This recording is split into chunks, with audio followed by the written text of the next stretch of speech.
Okay. Hello guys. Welcome to the lesson of DBA from Introduction to Practice. I'm your old friend Peng Wang, the Global Technical Evangelist for OceanBase. Today we will continue our lesson and it's talked about OceanBase's extended functions under MySQL Tenants. Okay, let's get started.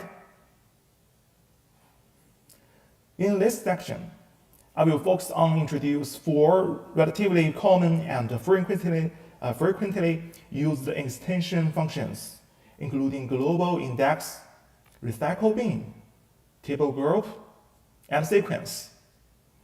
Other extension functions will be provided in the last part of the PPT for self-study. Okay. The first extended function under the OceanBase MySQL tenant is called global index. There is no global index in MySQL, only local index. Compared with local index, the biggest feature of global index is that the partitioning rules of global index are independent of the partitioning of the main table. Global index allows you to specify your own partition rules and a number of partitions, and does not need to consistent with the partition rules of the main table. For example, in this picture, there is a table called T1 with 3 range partitions. If you create a local index RDX1, the partitioning method of this local index is also the same as the 3 range partitioning of the main table. The data corresponding to each partition is exactly the same. And the same partitioning of the index and the main table will also be distributed on the same nodes. If you create a global index IDX2, you can set a partitioning method for this global index that is independent of the main table. For example, if the main table has 3 range partitions, the global index can be 5 range partitions, or 𝘔𝘁𝘭𝘵 partitions, or list partitions.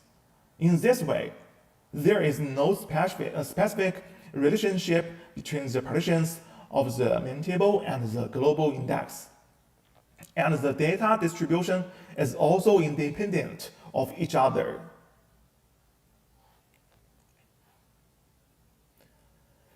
In a relational database, indexes are usually organized into a B+ tree, where leaf nodes are stored in order according to the size of the key value. The key value of the index corresponds to the data on the main table one by one.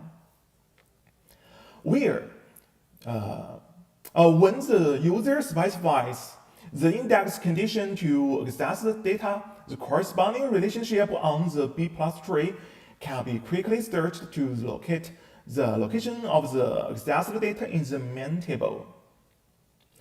When the main table data is split into multi-shards. This shard is called partition in OceanBase. And how should the index be split in this case? One idea is to split the index together with the main table. The split index only retrieves parts of the data in current partitions. This split method is our local index in the previous figure.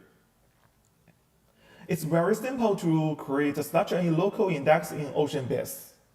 You only need to specify a local keywords at the end of the create index statement. Suppose you don't specify the local and global keywords when creating the index, and don't explicitly specify the partitioning method of the index.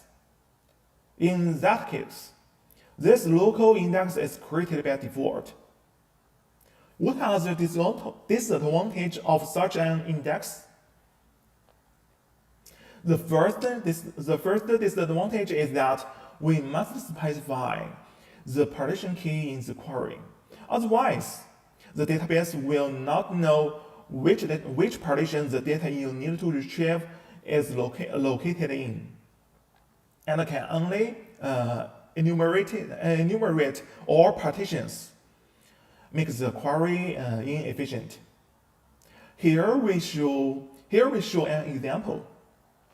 The main table employee is a partitioned table, and the partition key is ID. If the filter condition in the query does not specify the partition key ID of the main table, for example, a name column is specified to be equal to _@, it can be seen from the execution plan that the database uses the local index built on the same column and scans all partitions. Here we can see that partitions 0 to 9 are all scanned.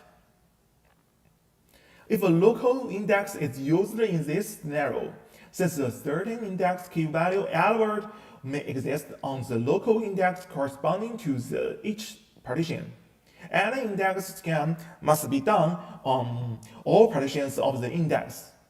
Otherwise, data will be missed. This will lead to inefficient index scanning and the waste of resources. Another disadvantage is that since local indexes are created inside partitions, the global uniqueness of the index key value cannot be guaranteed. For example, in the example below, we try to create a local unique index, but this index column is not the partition key. Because the local indexes are partitioned by ID, not name, the local indexes corresponding to different partitions may have a duplicate key value of _@. Therefore, when the database requires that a local unique index be created, the index must contain the partition key of the main table. There will bring some restrictions to the business development.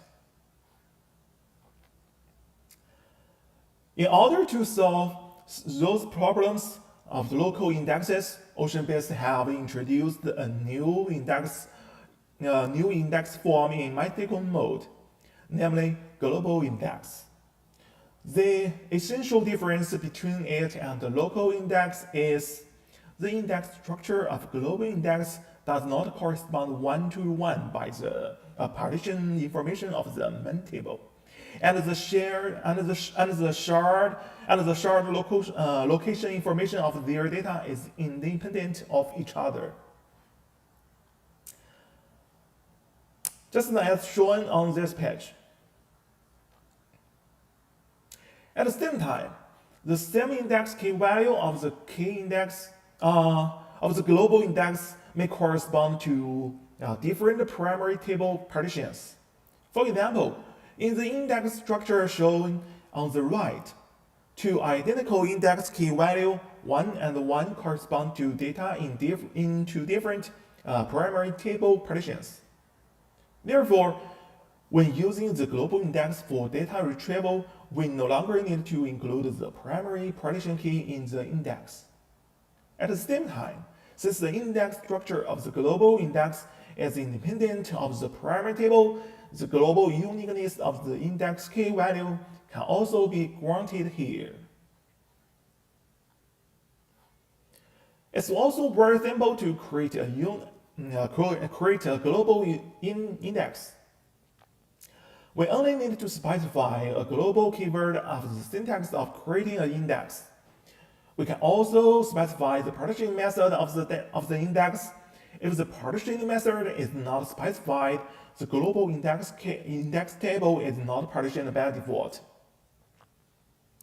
One thing to note is, if you do not add the global or local keywords when creating an index, but there is partition information of the index, it will be regarded as a global index by default. If there is no partition information of the index, it will be regarded as a local index by default. Next are the applicable scenarios and common problems of global indexes. We just learned about the two benefits of global indexes. So, in the distributed database like OceanBase, should global indexes be used unconditionally? Here, I will first introduce you to the basic knowledge of the indexes called index table return. There are two columns in the table, C1 and C2. And then, I create an index on the C1 column.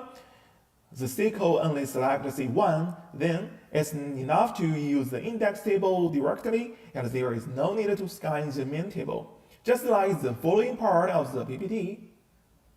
If there are many columns to query, such as selecting C1 and C2, and the index with only C1 column is used, you need to take the C1 column value obtained from the index and the corresponding rows of this value in the main table. Return to the main table to query the C2 column value in the corresponding row.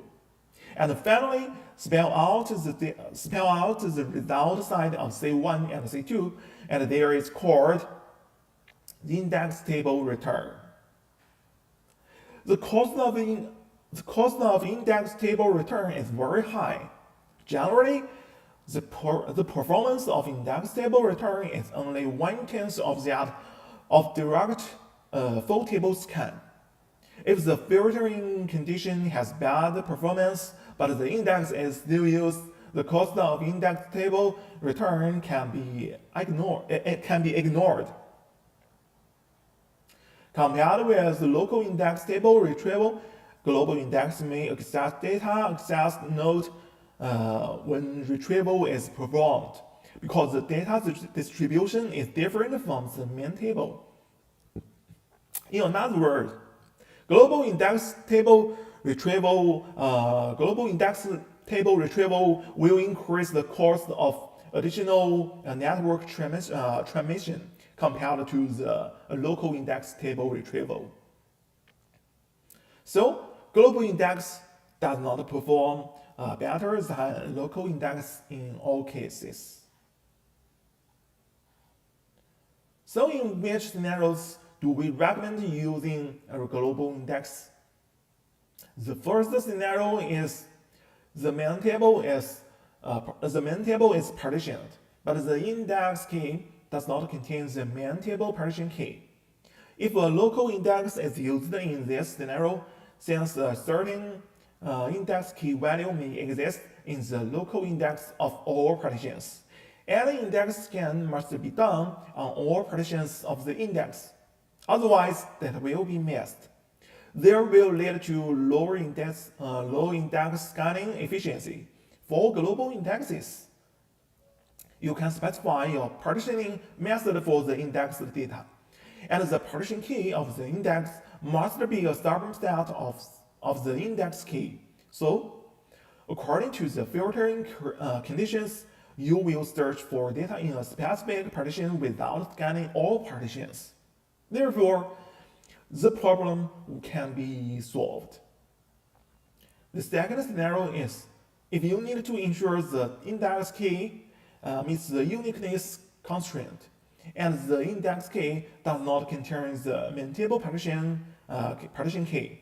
In this case, due to the uniqueness defect on the local index itself, you can only choose a global index. Here, I want to say one small thing.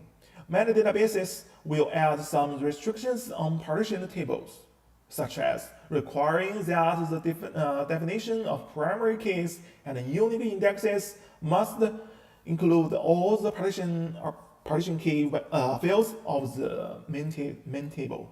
With the restriction, the index data corresponding to a key in the index can only exist in one partition. Therefore, as long as the data uniqueness is granted in each partition, the uniqueness can be granted in the entire table. Although this restriction solves a problem of the database, it will greatly reduce the optional range of the primary keys and unique indexes. Many business needs cannot be met due to this restriction, which is also the most criticized aspect of local indexes. In general, global indexes are more complex to implement than local indexes. Especially in distributed database, only a few 𝘔𝘂𝘁 database support this index form because it has fewer constraints on users. The experience will be better. The following are common questions. Why cannot the primary key index be cited as a global property? Currently, all tables in OceanBase database are index organized table, and heap tables are not supported yet. Index organized tables are storage method for tables. Their feature is that they organize data according to the primary key index of the table, rather than according to the physical order of the data. Because each table is organized according to the primary key index, the organization form of the primary key and the primary table must be consistent. So it cannot be said as a global property. By the way, the primary key free table in OceanBase has a hidden primary key, which is an auto-increment column. Why must the partition key of a partitioned table be included in the local unique index and primary key index? The OceanBase official website says, if you need to create a local unique index on a partitioned table, the index key must include the partition key of the primary table. Where there is no such restriction for global partitioned unique index. As you can see from this slide, if the local unique index does not contain any primary table partitions key, the creation will fail and an error will be reported.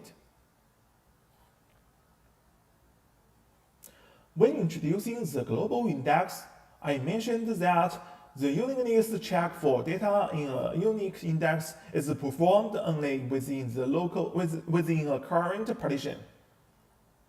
If the unique index does not include all the partition keys, for example, when we create table T1 partitioned by C2 and then create a local unique index on C1, the data in main table will be shown in the table.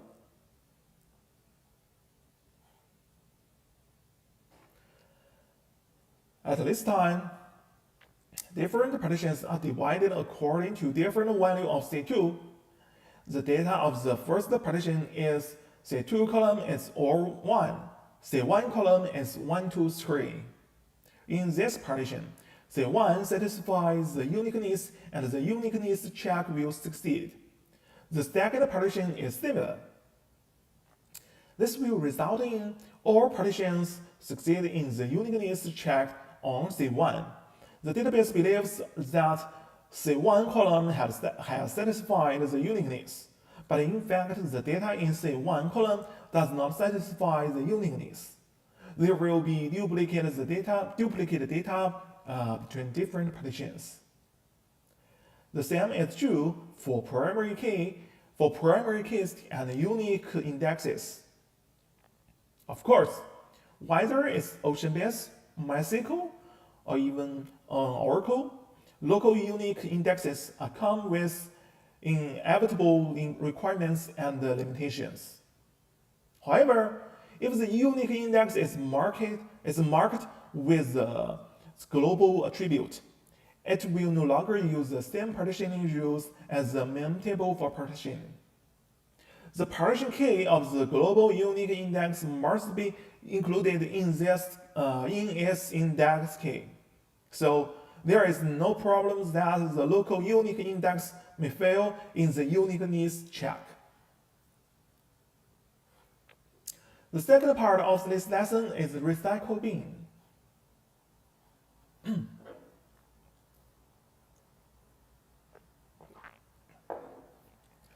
Everyone has used the recycle bin on their computers, right? This function is very similar to recycle bin on your computers, or even exactly the same. So it will be very easy for everyone to understand this function. If the recycle bin switch is turned on, the database objects in the OceanBase can be restored after being deleted.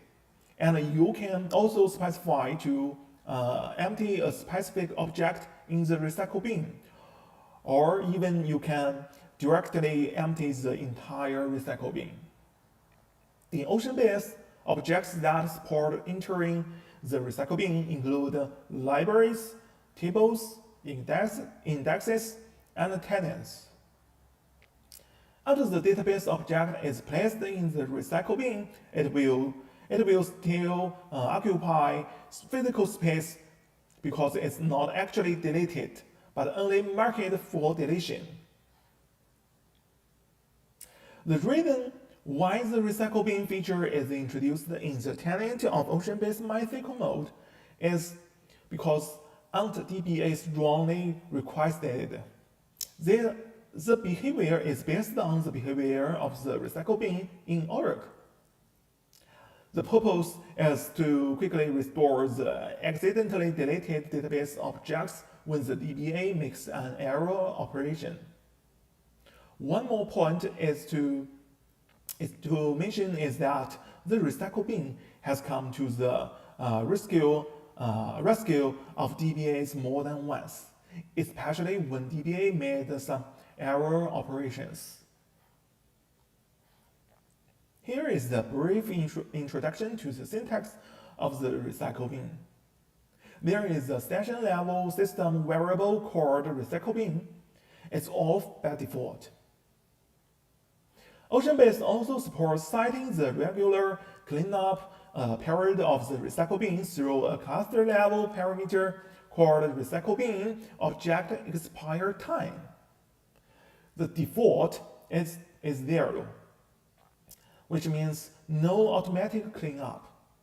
For example, if we want the database objects stored in the recycle bin for more than 7 days to be automatically cleaned up, we can execute this command under the systenit. Setting the time value to 0 means turning off the automatic cleanup of the recycle bin. This page is the syntax for viewing the recycle bin object, which is also very simple, called show recycle bin. The last column in the feature correct time means the time when the database object enters the recycle bin. The original name is the name of database object before it was deleted. Object name is the unique identifier of the database object after it's put into the recycle bin. When a database object of the same time and the name appears in the recycle bin, it can be restored or cleared through the object name unique identifier. By directly querying the internal table OceanBase or recycle bin, you can see the detailed information of the recycle bin object before it's deleted. This information you can be associated with some other internal tables, such as all table history, and all column history, so that you can see more detailed information about this database object. The syntax of restoring a recycle bin object is flashback something to before drop. The following takes restoring the table as an example. The syntax for restoring a table is flashback table object name to before drop. The following rename to new table name is optional. To restore a table from the recycle bin, you need to execute it in the original database before the table was deleted. The restored table name will be restored to the old table name before entering the recycle bin by default. The table name can also be modified by rename to new table name. If the name of the table before entering the recycle bin is the same as that of an existing table, the system will report an error. OceanBase does not support direct index recovery. After executing the flashback statement, the index that entered the recycle bin with the table will also be restored.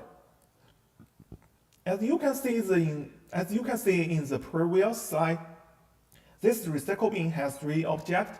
One is the table, one is the index on the table, and one is the database. After we restore the table, the index on the table will also be restored. There is only one database left in the recycle bin. When restoring the database and tenant, you only need to change the table keyword in the command to database or tenant. I will not go into detail here. The command to empty the recycle bin is simple, which is purge something. The syntax for emptying the entire recycle bin is purge recycle bin. One thing to note here is that the purge operation will cascade the purge objects subordinate to the object. In a production environment, if a special tenant stores important data, you can consider enabling the recycle bin function to prevent DBA from misoperation. In order to reducing the additional disk overhead of the data in the recycle bin, you can appropriately reduce the period of scheduled cleaning of the recycle bin. OceanBase has an ecosystem tool called ODC. We introduced in the previous lessons. Do you still remember it? And ODC provides a way to operate in GUI, which is screenshot in the slide. It allows you to restore or empty a database object in the recycle bin with a click. Just like using the recycle bin on Windows and Mac. Of course, you can also directly empty the entire recycle bin. It's more convenient to use than typing SQL, and users do not need to learn the syntaxes of flashback and purge. Finally, let me tell you a few questions about the recycle bin. The first question is, will disabling the recycle bin clear the object already in the recycle bin? This is not the case. When disabling the recycle bin, it will not clear or affect the objects already in the recycle bin. And then the second question is it supported to flashback and the purge recycle bin objects by the original name of the database object? For table objects, flashback and purge are supported using the original name before being deleted. You can find here two rules, and the rules refer to the behavior of the recycle bin in the Oracle database and are consistent with the behavior of the Oracle recycle bin. Why is this operation not introduced in the syntax section above, but put in FAQ? Although using flashback and purge by original name makes them easier, it's recommended to restore and clear recycle bin objects by their new name, as it serves as unique identifiers. This approach helps prevent potential data loss. Although using the original name for flashback and purge might seem easier, it's recommended to restore and clean recycle bin object using the new name, object name, as a unique identifier. And this approach helps avoid potential mistakes. The third question, why is it not supported to put the index into the recycle bin separately? In OceanBase, if you delete the index directly, the index will not be put into the recycle bin. When you delete a table, the index on the table will be put into the recycle bin together with the main table. Because if you support the deleted index to be put into the recycle bin when you delete the index separately, then when the table structure or table data of the main table is changed later, the index in the recycle bin cannot be updated synchronously with the main table.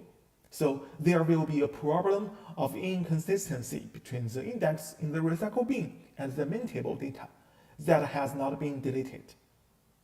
Therefore, the deleted index cannot be restored using the flashback command, which undermines the purpose of placing it in the recycle bin. The fourth question, why does the truncated table in the version 4 not go into the recycle bin? In version 3 of the truncated table will also go into the recycle bin. So if the truncated table is operated incorrectly, it can be restored. This function has been rolled back in version 4. The reason is simple that the implementation method of truncated table has changed. According to the product team, this feature will be restored in the subsequent versions. The third part of this lesson is table group.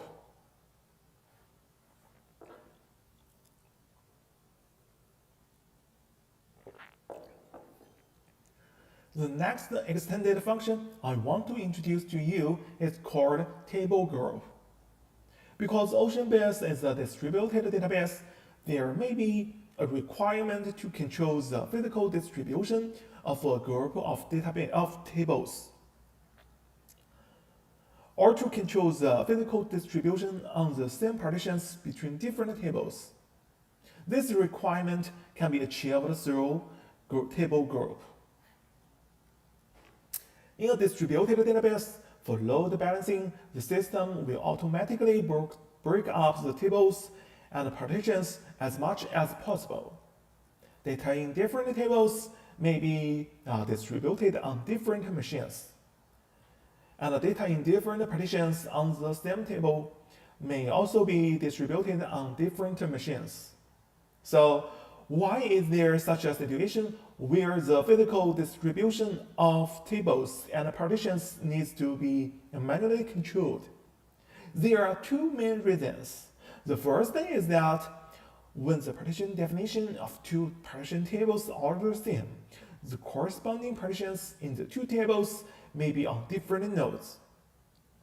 Every time the partition keys of these two tables are joined, cross-machine communication is required for the data on the same partition, which may have a large network overhead. if two tables with the same partitioning rules are added to the same table group, after adding the table group, the data of the same partition of table T1 and T2 will be distributed to the same node. For example, the P0 partition of the two tables in the figure is distributed on the first node. The P1 partition is distributed on the second node, and the P2 partition is distributed on the third node. When we perform join calculations on the partition key, because the partitioning rules of the two tables are exactly the same, we can directly join the same partitions corresponding to the tables. If the same partitions of different tables can be distributed on the same physical nodes as shown in the figure, there is no need to redistribute the data of each partition, which can eliminate the network transmission overhead caused by the network distribution of the partition data. For example, create two tables T1 and T2 with the same partitioning rules. Create a table group and add T1 and T2 to the table group. Then you can see the two tables in the table group. If you try to add tables with different partitioning rules to table group, it will fail with an error. For example, although T3 is also range partitioned and divided into 3 partitions, the partitioning rules are different. The partitioning rules of T1 and T2 are 100, 200, and 300. But T3 is 400, 500, and 600. So T3 cannot be added to this table group. No? You can see the error reported. Okay? There is a plan to join two tables T1 and T3 with different physical distribution rules for partition data. Operator number 2 is join. The left branch of join is T1 and the right branch is T3. Let's look at the plan for the left branch of join. Operator number 6. Table scan is to read data from the storage layer, and operator number 5, px partition iterator, is to iterate the data in the storage layer according to the partition, because table T1 is a partitioned table. Please note that there is also an operator number 4, exchange 𝗷𝘂𝘀𝘀 on the left branch. The meaning of this operator is to distribute the data of each partition of table T1 according to the partition rules of table T3 on the right branch, and send the data of table T1 to the node where the corresponding partitions of table T3 is located through the network according to the partition rules of table T3 to join calculation. This will bring a lot of network transmission overhead. If the partition rules we just mentioned are exactly the same and can ensure that the physical distribution rules of the partitions are also the same, then OceanBase calls this special join a partition-wise join. Compared with ordinary joins, this join can save a lot of network transmission overhead. Through explain, there is an obvious partition-wise logo. Under the Hershey join operator, there is no exchange 𝗷𝘂𝘀𝘀𝘀 operator on the previous slide. which means that data distribution is not required before Hashi join calculation. You can see that there is no exchange operator above the Hashi join operator, and there is still network overhead. The function of the exchange operator above the Hashi join is to summarize the result values of each partition after joins. This overhead cannot be saved. The second reason for introducing the table group feature is very easy to understand.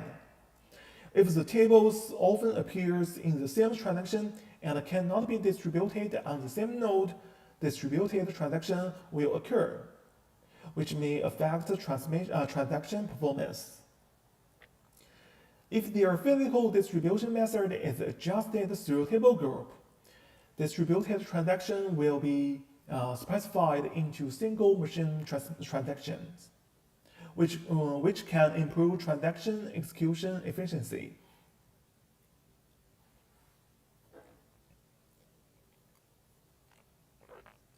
The following is the syntax of table group.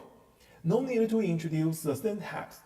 You can just go to the official website of OceanBase and take a look. Next, let's introduce the sharding attribute we just mentioned. The sharding attribute has three values.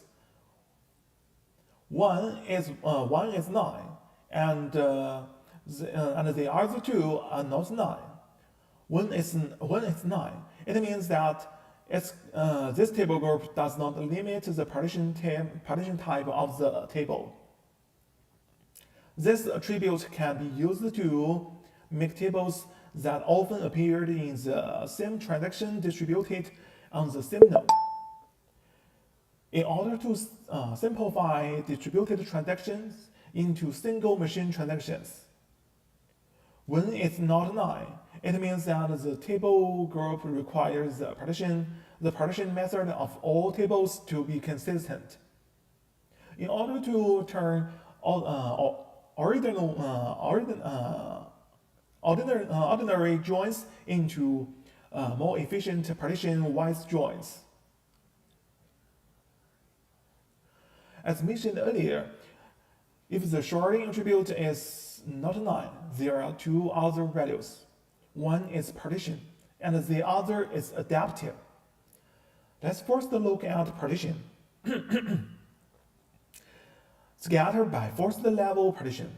If it's a second level partition table, all second level partitions and the first level partition are gathered together. Requirement is the partitioning method of the first level partition is the same. If it's second level partition table, only the partitioning method of the first level partition is verified. The next one is adaptive. Adaptive scattering method. If the table group is the first level partition table, scattered by first level partition. If the table group is the second level partition table, scattered by the second level partition. Requirement is either all are first level partition table or all are second level partition tables. If it's a first level partition table, the partitioning method of the first level partition is required to be the same. If it's a second level partition table, the partition method of the first and second levels are required to be the same. In simple terms, partition only manages the first level partition, and adaptive manage as many partitions as there are. These two attributes seem to have the same function, but if it's a two-level partition table, the adaptive attribute can make the partition more scattered compared to the partition attribute, and the partition load may become more balanced. Next, Let's take a few special examples.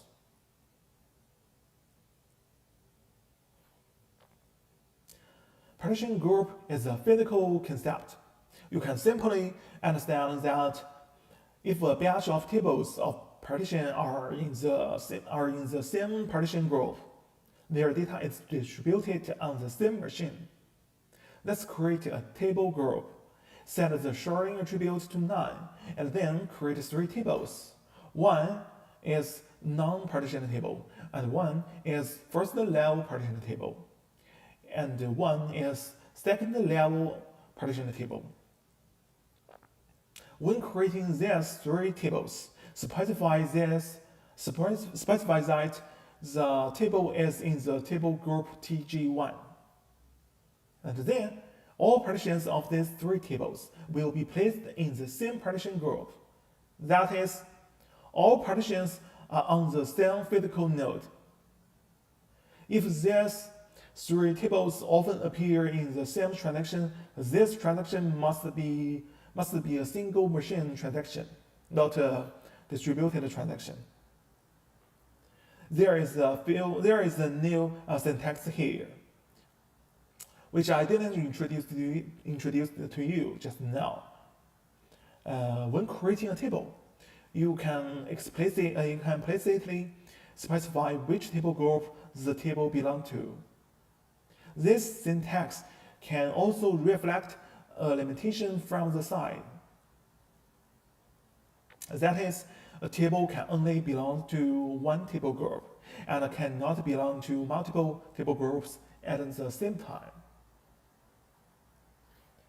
The second example is the case where the sharding attribute is set to partition.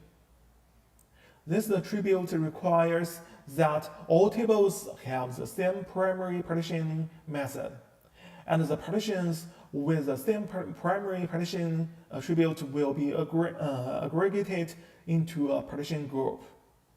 A primary partition table and a secondary partition table, both of which have 2 primary partitions. So in this case, there will be two partition groups, and the P0 partitions of the 2 tables are distributed on the same physical node, and the P1 partitions are distributed on the same physical node. The secondary partition on the secondary partition table will no longer be further scattered in terms of physical distribution. And the next example is the case where the sharding attribute is set to adaptive. Table groups with the attribute requires that the primary and secondary partitioning method of all tables are exactly the same. Primary partition tables and secondary partition tables are not supported in the same table group. For primary partition tables, there is no difference between the adaptive attribute and the partition attribute, which are exactly the same. If the tables in a table group are secondary partition tables, each secondary partition will correspond to a partition table. In this way, the physical distribution of the partitions may be more scattered. There is a common question here. That is, a table can belong to a database or a table group. So, is there a subordinate relationship between the table group and the database? The answer is there is no subordinate relationship between table group and databases. They are all objects under the tenant. Next is the fourth part of this lesson. Sequence. Let's move on. Sequence is a unique and usually increasing value generated according to certain rules. It's often used to generate unique identifiers.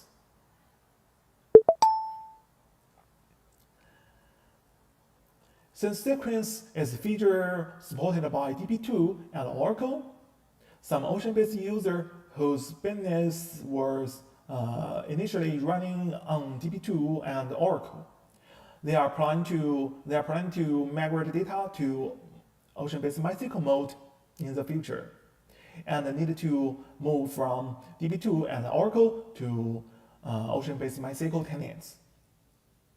The reason why OceanBase introduced the scenarios is to avoid users who migrate their business from Oracle to OceanBase MySQL mode to do a lot of business transformation. So we also support the sequence function that is compatible with the Oracle behavior in MySQL mode.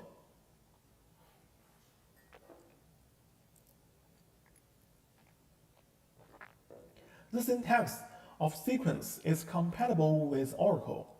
We will not explain the syntax of sequence in detail here. If you really need to use sequence, just go to the OceanBase official website and search the keyword sequence. There are three main scenarios for sequence. The first important one is the first, which is the scenario of migrating tenants from DB2 and Oracle to OceanBase MySQL mode.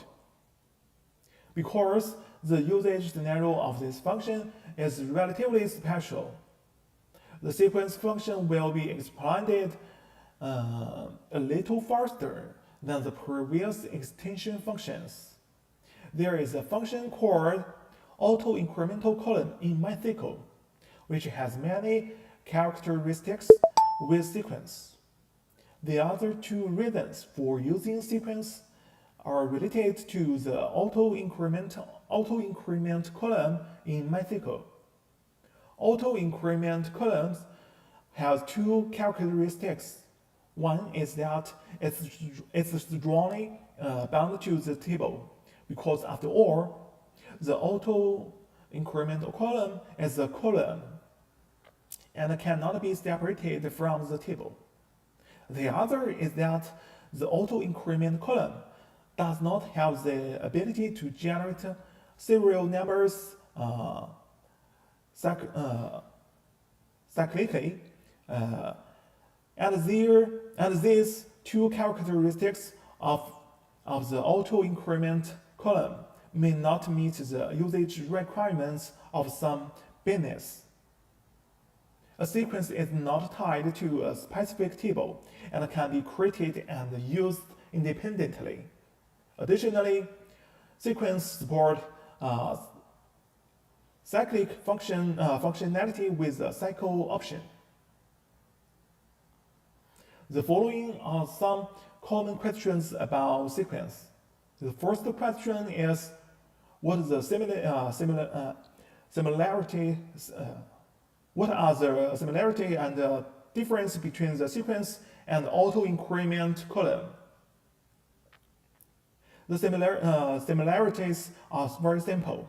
Both can be used to generate unique identifiers, and the difference have just been mentioned. The sequence is not tied to the table, can be created and used independently, and the sequence supports cyclic sequence and has cycle capabilities.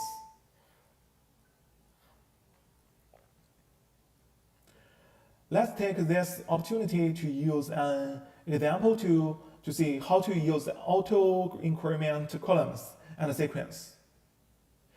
This is an example of an auto-increment column.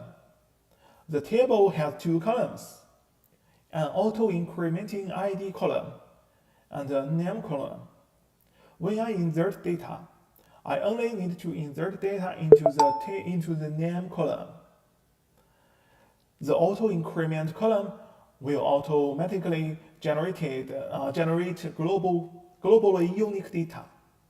So you can imagine that this auto-increment column is very suitable for being used as a primary key. By querying, you can see that the auto-increment column automatically generates a unique identifier for each row. Let's take another example here. Create a sequence starting at 1 with a minimum value of 1, a max value of 5, and a step size of 2. The sequence values are generated without cycling. If the cycle attribute is set, after reaching the max value, calling next value will start from the minimum value and circulate to generate new sequence values. Sequence can be used at the outermost level of select, and can also be used in insert and update. The figure shows an example of using sequence in insert and update. The second question is, what effect does the order, no order attribute of sequence and auto increment column have? The order attribute controls whether the value generated by the sequence are strictly increasing, so it may not always be strict, as the sequence can also be strictly decreasing. Taking a sequence with a step size of 1 as an example, the order attribute not only controls whether the values generated by the sequence are continuous, but also greatly affects the performance of generating sequence values. In OceanBase, the sequence is ordered by default. Next, we will look at the implementation of two different attributes, order and no order, to see why choosing different attributes will have a great impact on performance. Because OceanBase is a distributed database, there are 3 nodes in the example, OBS 1, 2, 3. For the no order mode, whether it's a sequence or an auto increment column, the implementation is divided into the following 2 parts. The first part is the internal table, which is responsible for maintaining the currently used auto increment position and persisting this position. The second part is the catch on each node. Each node will apply for a section of the auto increment interval from the internal table and catch it in the node. When producing auto increment, there is no need to access the central node, and the auto increment can be obtained directly from the local cache, so the performance is good. For example, OBS1 applies for 1 to 100, and OBS2 applies for 101 to 200. And the last one, OBS3, applies for 201 to 300. In this way, if the first value of the sequence is requested from the OBS2, and the second value is requested from the OBS1, the first value of the sequence will be 101, and the second value will be 1. Therefore, the no order attribute can only guarantee the uniqueness and has no incremental characteristics.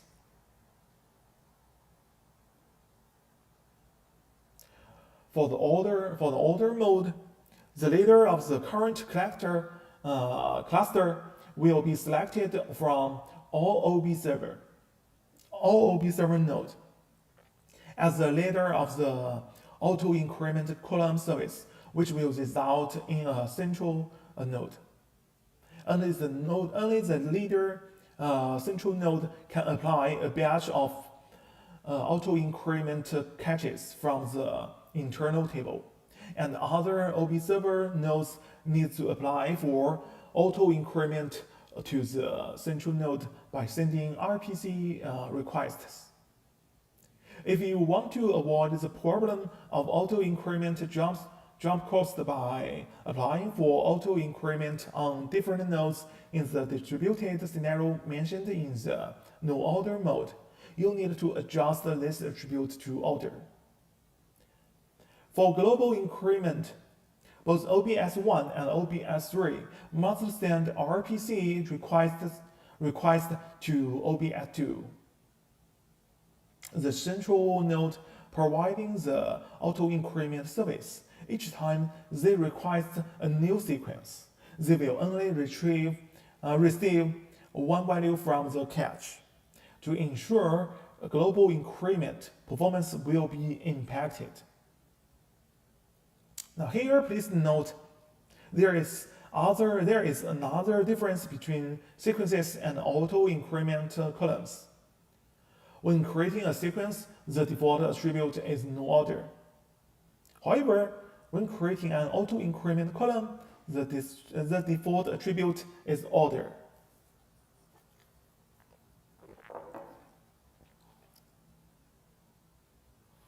The last common question related to the sequence is, if performance overhead is considered, how to set related attributes when creating a sequence. The first one is order and no-order attributes mentioned earlier. If you only need uniqueness and not increment, it's recommended to set the attribute to no-order, which can greatly improve performance. This is the same for both sequence and auto-increment columns.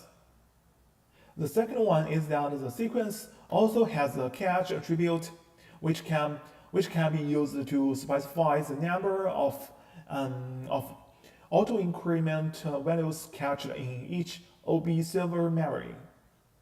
The default value is 20, which is not good because it's too small. You need to change it according to your production environment. During the use of sequence, if you find the performance is unacceptable because the cache size is only 20, you can manually increase it. Here is an experience value. When the single machine TPS is 100, the recommended cache size is 360,000. The last part is the self-study content prepared for you. One is a flashback query, which allows users to obtain data from a certain historical version of the table. The other type is the replicated table, where the latest data can be read from any replica, offering strong consistency without needing to select the later replica. Each replica is kept consistent with the latest data. Replicating the table will reduce the write speed,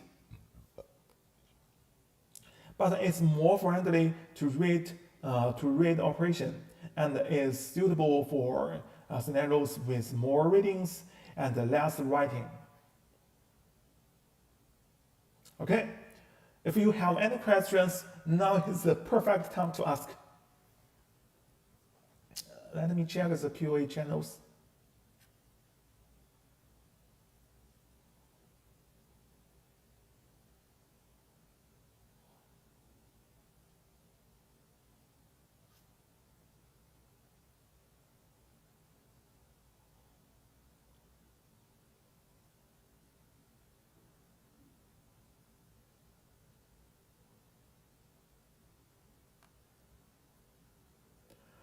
Okay, no questions. Before we wrap up, I'd like to remind you that our next lesson will be next Monday evening, where we will be covering the diagnosis of tuning of OceanBase.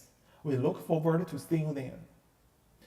You can also reach out anytime through our OceanBase GitHub and Slack community for further assistance.